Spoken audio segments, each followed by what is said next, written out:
And welcome everybody to another edition of Krown Gridiron Nation on TSN. Gord is in Vancouver. John Hodge is joining us from Winnipeg. Welcome, John. And I'm Jim on Football Island, getting to bring you another edition of the 2-Minute Offense.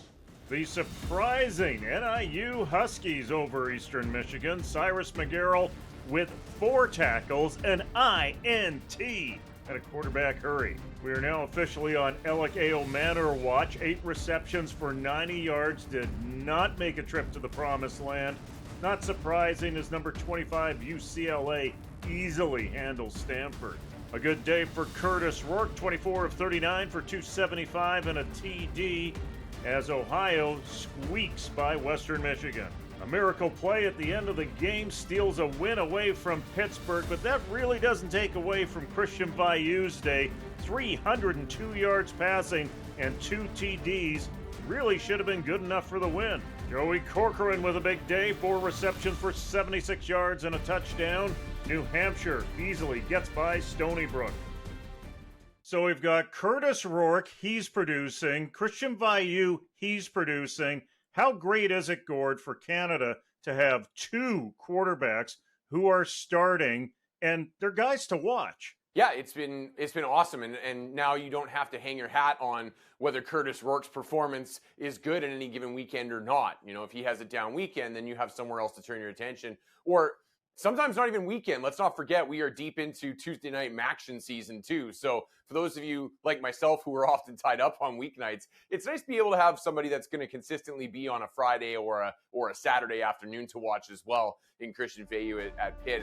And over the first couple of weeks, I think Veilleux's given Pitt as much as they possibly could have hoped for, maybe even more so. He hasn't necessarily blown the doors off of anybody. They only scored 17 points this past week, but he has not thrown an interception yet as the starting quarterback. And given where that offense was at when Phil Jurkovec was at the controls, it's very clear that he has improved Pitt's offensive fortunes pretty significantly. So I got to believe that they're thrilled with what they've seen so far from the Penn State transfer. These are 2 quarterbacks with all the size needed, the athleticism needed to contribute at the professional level. And it's so wonderful to see guys breaking down the door at the pro level on both sides of the border. We got Nathan Rourke dressing for his first regular season game with the Jacksonville Jaguars this past week. And of course, Trey Ford has shown that Canadian quarterbacks can start in the CFL, even if they're not Nathan Rourke. So aside from seeing Veilleux and, of course, Nathan's younger brother Kurtis play at a high level in the NCAA, it's also so encouraging knowing that even once their college days are done, this isn't like the old days where these Canadian quarterbacks are going to fizzle out or even have to go overseas to play professionally. They're going to be able to play professionally right here in North America, and fans are going to get a chance to enjoy them beyond just their college years. Yeah, I agree completely. And it wasn't that long ago that it felt like we were in kind of the dark ages for the Canadian quarterback. And there was a sense of almost hopelessness. Are we ever going to see this again? You know, I remember Brandon Bridge coming out and being the great white hope. And that was kind of at the forefront of a wave that we've seen in the last number of years that I think has been really encouraging of legitimate Canadian quarterback talent coming through year after year. So that's been great to see. You know, quarterbacks, they have their own spotlight. We're going to pay attention to them no matter what. But when we're putting together the Stateside 5, you know, we also have to kind of consider what your team is doing as well. And sometimes you're the beneficiary of chipping in on an important performance for your team. A guy like Jet Elad, for example, has benefited from that significantly this year as UNLV has had a fantastic season by their standards. But, you know, the flip side of it, you know, Malik Straker keeps putting up, you know, numbers every single week on a pretty bad Arkansas State team. So, you know, this week's Stateside 5, he probably doesn't quite make the cut, not because his independent performance is not great, but because we've seen a lot of them already. And also, it didn't really matter that much at the end of the day. Well, and I'd like to talk about a couple of FCS guys. I mean, first of all, we got Nolan Ulm. He's got 29 receptions this season at Eastern Washington, which is kind of an underrated CFL factory. 2 of the CFL's 9 starting quarterbacks played at Eastern Washington, as did Ryan Phillips, the defensive coordinator for the BC Lions. He is 1 catch away from a single-season career high. The junior out of Kelowna is doing some very exciting things, albeit in a middling offense. And then Anam Dunkwa out of Ottawa playing at Howard in the Mid-Eastern Athletic Conference. This kid, I've had my eye closed on him because he is highly ranked in the CFL Scouting Bureau rankings. This kid probably will have to drop a little bit of weight to maximize his potential, but you can't argue with 6'8" and 360 pounds. He's been holding down the left tackle spot of that offensive line. I've liked what I've seen from him, and he'll obviously be looking to make waves through the end of this season as he looks to attract attention from scouts on both sides of the border. So, will we get to see the red turf where Nolan Elm plays in our Stateside 5? In at 5, clear the red track for Nolan Elm, the kid from Kelowna. 5 receptions for 60 yards. Not a great day for the Cardinal, but their wide receiver, Alec Aomanor, has arrived. 8 receptions, 90 yards. He's now a preferred target. A new kid on the 5, Cyrus McGarrell of Northern Illinois, in with an INT, a quarterback hurry, and 4 tackles. Veilleux, however you want to say it, Christian Veilleux comes in at number 2. 302 yards passing, 2 touchdowns, a great day in his second start at Pitt. And in at 1, a big conference win in the MAC for Kurtis Rourke. 24 of 39 for 275, a TD, and another 33 with his feet in that win over Western Michigan. Coming up next, the latest news from across the Dominion.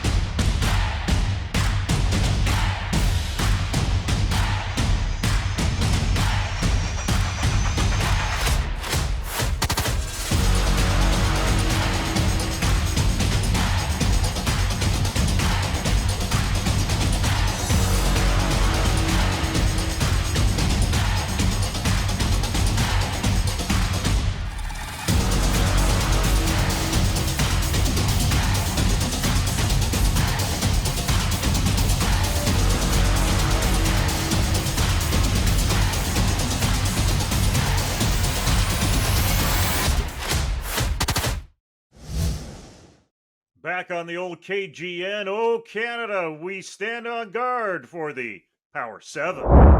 In at number 7, those UBC Thunderbirds who celebrate their 100th anniversary with a win over the visiting Regina Rams. The Power 7 Selection Committee wants to be nice to the Saskatchewan Huskies after they lost at home by 1 point to the Calgary Dinos. Laval served up a Sherby Sunday with a 20-point win. That holds them in at 5. Laurier proved they were a solid team in the Battle of the Purple, but they ended up on the wrong end of the scoreboard and slipped to 4. The Alberta Golden Bears prepare themselves for a home game that is the biggest in eons, and they are in at 3. Spot 2 and Spot 1 are kind of a pick'em, so this week it's the Montreal Carabins in at 2. And we give a slight edge to the Western Mustangs after their 3-point win over the previously undefeated Laurier Golden Hawks. There is your Power 7 and a team that's not in the Power 7, but used to be in the Power 7 were the Calgary Dinos. And with their last 2 victories against 2 of the contending teams, we'd like to say, welcome back, Calgary, to the winning column and doing it in a big way. Gord, why are the Calgary Dinos all of a sudden the spoilers in the Canada West? Yeah, that's right, Jim. Like I sent to our group chat about the Calgary Dinos that Undertaker popping out of the coffin meme, because that's essentially what they've done the last couple weeks. They go 0-5 out of the gate, and all of a sudden there's a potential playoff spot in their future here if they win over Manitoba this week by enough points, I should say. But What's really gotten the job done for them, Don Britton's been okay at the quarterback spot. I think he's done a pretty good job of stabilizing that spot. But what's really stood out for the Dinos, their defense has been fantastic the last couple of weeks. And a couple guys who've really stood out for me, Nate Boscheman has been a real ball hawk for them at the second level. And Liam Reed, the young linebacker, nephew of the longtime BC Lions stalwart Angus Reed, has really emerged the last couple weeks as a great run stopper, but has also added a couple sacks on top of that as well. So he's been excellent for them too. And I'm not necessarily surprised in that Matt Barry, their defensive coordinator there, has been around the block more than a few times and knows his stuff. So it does not surprise me that he's put a good product on the field. But this team looked dead in the water just over 2 weeks ago, and now all of a sudden is right back in the thick of things. And if they get into the playoffs, I mean, watch out, because they've just beat 2 playoff teams in a row before this weekend to get there, so they could take on anybody. Yeah, the death of the Dinos was apparently greatly exaggerated. This club just has to beat the Bisons at McMahon Stadium by 13 or more points this week to make the playoffs, which would be remarkable after starting the season off 0-5. You're right, Gord. The offense has not been doing a lot, but a player I really like who's a part of that unit is Gob Dang, the young receiver originally from out in BC. I saw him live in Winnipeg a few weeks ago. He is explosive out at the wideout spot, not a friendly matchup for defenses lining up opposite him. And so, for example, he scored a garbage time touchdown against the Bisons a few weeks ago. That's now coming into play because, of course, the Bisons won that game by 13, and the point differential will determine if, of course, the Dinos win this week, as they have the last 2, who will make that 4th and final playoff spot in Canada West. So who would have thought that we'd be talking about the Calgary Dinos at this part of the season? Good on them for their 2 big wins against nationally ranked opponents. Well, that's just right. And in their wake, they've left a CW playoff picture that is right up in the air at the top. You know, and we've been talking about this for a few weeks in a row in this program, and it looked like UBC was in the driver's seat. It looked like Alberta was in the driver's seat. It looked like Saskatchewan was in the driver's seat. Now it looks like Alberta's back in the driver's seat. And Calgary's been the agent of chaos, messing a lot of that stuff up. So it's been kind of fun watching the role that they've played here. And with regards to Saskatchewan, like, this loss is really tough for them because it changes their scenario pretty significantly. They just lost a tough one to Alberta. That had pretty much put first place out of reach for them. But by then following up and losing to Calgary at home, they're now in a position where they could maybe even likely finish 3rd in the conference and have to be on the road throughout the playoffs, with potential trips to Edmonton, which is not necessarily the worst, but one where they just lost, or a trip out to the rainy West Coast for a semifinal, depending on how Alberta UBC shakes up. So I got to believe that the Saskatchewan staff, is not super pleased with their lot in life after dropping this one at home to the Dinos, where they had a pretty secure home playoff date in their hands prior to that game. Well, and I was excited to see Matthew Peterson, the second leading rusher in the country. We'll talk about Alberta.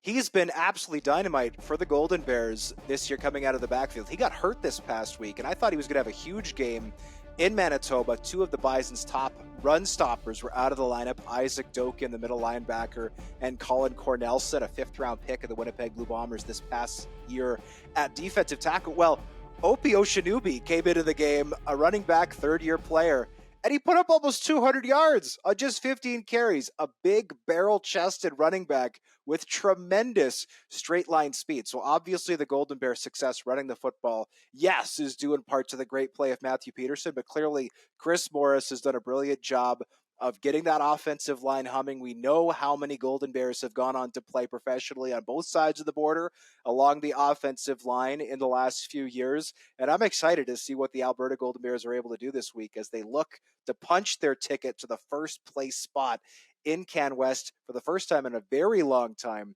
in a very tough matchup against the UBC Thunderbirds. John, Laurier and Western, a 3-point win for Western. What does this say about the upcoming OUA playoffs and how these teams fit in? Well, to me, when it comes to Western, who of course have the bye in the quarterfinal round that's coming up this weekend, they keep getting out of jail free, right? This team was almost dead to rights against Queens earlier this year. Well, Savon Magnayi-Jones scores the game-winning touchdown in this one.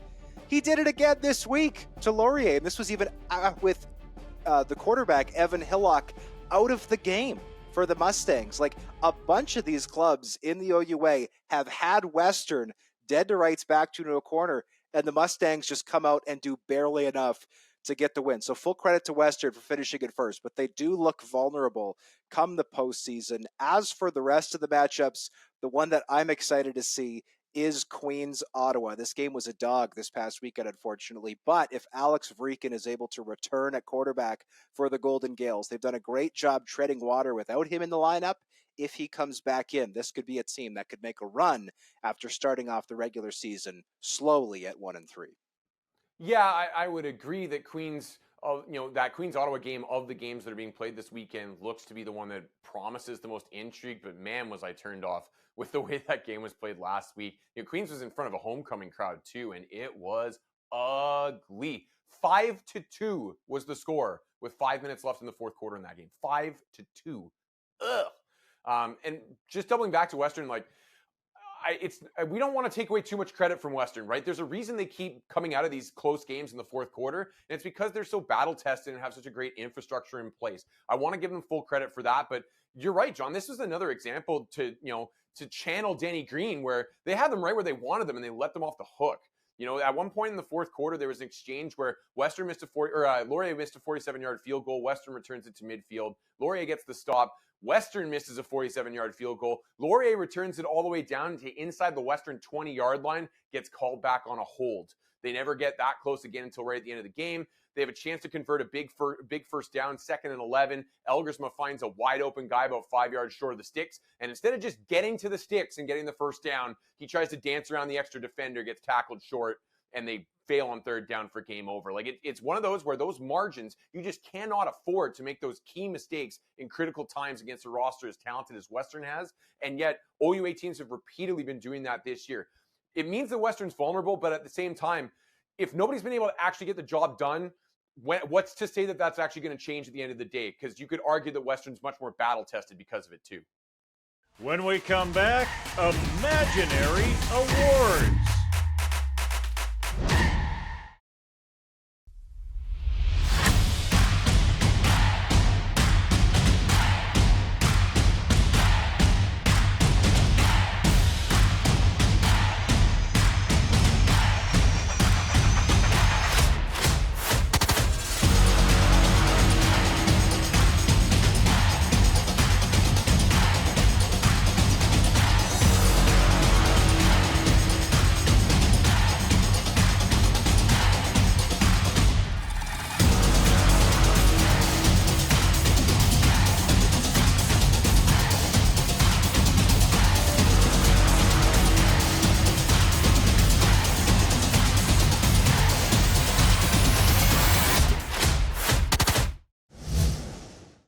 Welcome back, everyone. We're going to have some fun with this completely made up college and university football awards.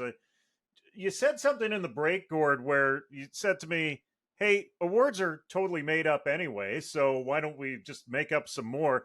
So let's dive into them. Let's first go to John with your first totally creative award. Well, I'm going to award the Trailblazer Award, and the Trailblazer is Maya Turner, kicker for the Manitoba Bisons. Earlier this year, Turner became the first woman to play in a regular season U Sports game.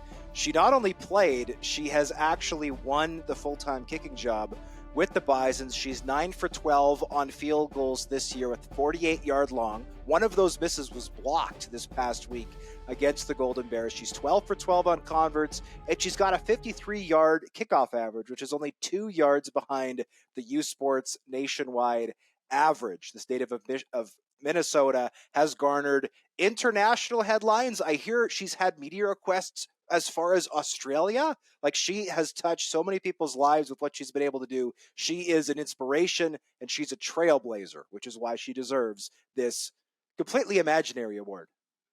My first award is going to be the Greg Jennings Memorial Put the Team on My Back Award, and it goes to Jared Cesari at Queens. Jared Cesari has been incredible, guys. Over the last month, he has had 49.2%, so just under 50% of his team's offensive output as a rusher. Okay? He's not added anything to that as a receiver. He purely runs the ball. That's absolutely incredible production for a guy to be half of his team's offense as the running back in Canadian football. He's been the sole reason that Queens is in a pretty advantageous position going into the playoffs as the 3 seed in the OUA. So he's been absolutely incredible. I got to shower some love on him for that. My primetime killer award is going to Alec Iomener out of Medicine Hat, playing, of course, for Stanford this year. He helped bring his team back from almost 30 points down against Colorado, who, of course, have been making national headlines for Deion Sanders and the season that they are having there. Well, he put up 13 catches, 293 yards and 3 touchdowns in that win, setting a Stanford single-game receiving record. Now, I did the math, boys. Stanford has had 25 receivers get drafted into the NFL. The most famous would be Ed McCaffrey, 3-time Super Bowl winner. Well, now Iomener, out of Medicine Hat, has something on all of them. He's got the school record for single-game receiving yards, and he is a prime-time killer. My next award is for the Arrested Development fans out there. This is the Michael Bluth, I'm not sure what I expected award, and that one goes to Nick Mardner. Now, Nick Mardner, remember Nick Mardner? 2 years ago, was a star in the making at Hawaii. He was a big-bodied, vertical threat, contested catch guy, could go over the top on you, put up over 1,000 yards at Hawaii. Then the coaching staff changed over. There was a bit of an exodus from Hawaii. Fine. He wants to get a bigger platform. He transfers to Cincinnati. Well, he spends a year at Cincinnati, and he's a bit part. You know, he I think his tops of any game in the season was like 3 catches for 30 yards. So he sees the field, but isn't really a factor. And then he goes back into the transfer portal and decides to transfer to Auburn in the SEC. Now, I'm not sure how closely all of our audience pays attention to NCAA football, but the SEC, to put it lightly, is a slightly better conference than the AAC, where Cincinnati was playing last year. And while Cincinnati was one of the better teams in that conference, and Auburn isn't, Auburn is a better team than the Cincinnati Bearcats. And so Mardner goes into Auburn and doesn't even see the field at all. He's completely on a milk carton this year. And while that's frustrating for us as Canadian football fans, and I'm sure frustrating for him himself, I got to think to myself exactly what Michael Bluth was thinking in that scene, which is, I'm not really sure what I expected in making that decision. My last imaginary award will be called the Where Do We Go From Here award, and I am giving it to the York Lions. The Lions finished 0-8 again this season. They were outscored 560 to 42. That means their average game was a 70-5 loss. This past weekend, they had 7 passing yards against the Windsor Lancers and took 4 sacks, meaning they actually moved backwards in the passing game. This team has obviously had a ton of struggles over the last couple of decades. Their lone win since the pandemic came on a forfeit. I don't know where the York Lions go from here. Surely they can only go up, but I also don't think Canadian football fans ever expected things to be this bad with the Lions, especially considering they have alumni not just starting in the CFL, but even in the NFL with Nikola Kalinic on the practice roster with the Los Angeles Rams. So I don't know where the Lions go from here. That's why they deserve the Where Do We Go From Here award. Yeah, step one for them is to figure out how they can solidify that coaching staff.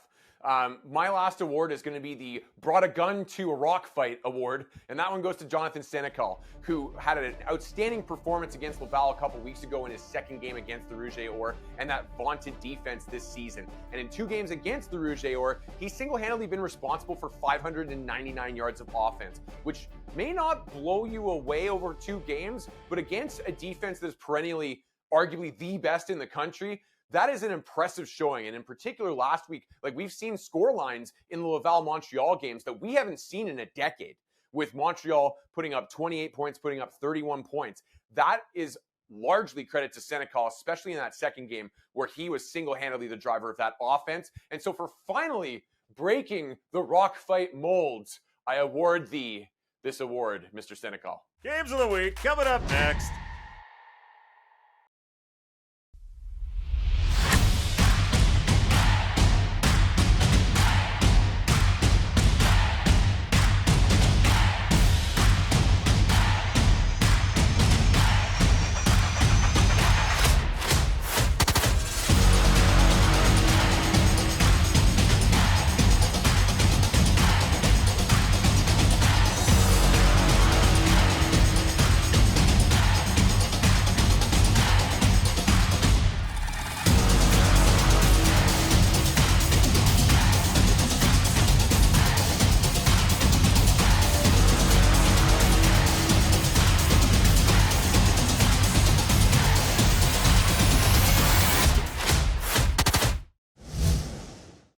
High school football, yes, games of the week this week in Alberta and British Columbia. If you're in the neighborhood, go check them out. And welcome back to the final section of KGN, and that means it's time for games of the week. What do you got for me, Gord? Well, I think the low-hanging fruit south of the line is probably Pitt going into Notre Dame as Christian Veilleux tries to take them down a notch in the shadow of touchdown Jesus. That'll be broadcast nationally. Anybody can watch that. But the one that I'm watching, since I'm one of those diehards, is going to be Memphis and North Texas. And you have a couple Canadians on either side of this. Jeff Kentanaku at Memphis, we've talked about at length on this program, middle linebacker for a good Tigers team this year. And Jalen Smith on the other side has been a pretty regular contributor for the North Texas Mean Green defense on the other side. North Texas is kind of in it right now. They need to win, I think it's 4 of their last 5 to get to bowl eligibility, whereas Memphis is sitting pretty at 5-2.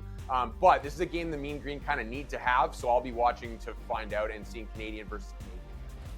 I'll be watching the Miami Redhawks at the Ohio Bobcats, a battle of 6-2 teams who are both looking to finish first place in the East Division of the MAC.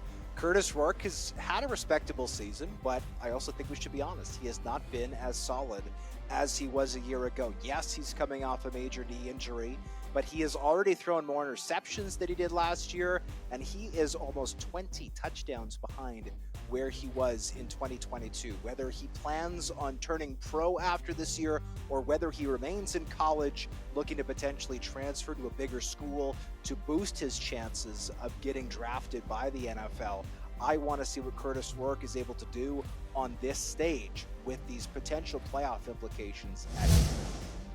Yeah, and for me in the 3-down version, the obvious choice is UBC Alberta. At Foot Field, the stakes are very simple. Winner gets home field advantage through the C-Dub playoffs. And that's basically it. What I find particularly intriguing, John, you talked about the running back injury at Alberta earlier. UBC also, since the Thanksgiving break, has not been particularly giving us anything to be excited about either. So it'll be interesting to see if these teams can really put their best foot forward in a game with so much on the line leading into the playoffs, where obviously things get cranked up even further. So that should be a real barn burner out west. The OUA is playing 3 quarterfinal games this weekend. I don't think any of them are going to be particularly close. So I'm actually going to go ahead and pick that Calgary-Manitoba game that we talked a little bit about earlier in the show. It's not often that you get to play, win, and get in, especially when you start the season 0-5. So if the Dinos are able to win this game by a couple of touchdowns, they could make it to the dance. And once you're in, you never know. As we mentioned, they've already beaten 2 nationally ranked opponents back-to-back.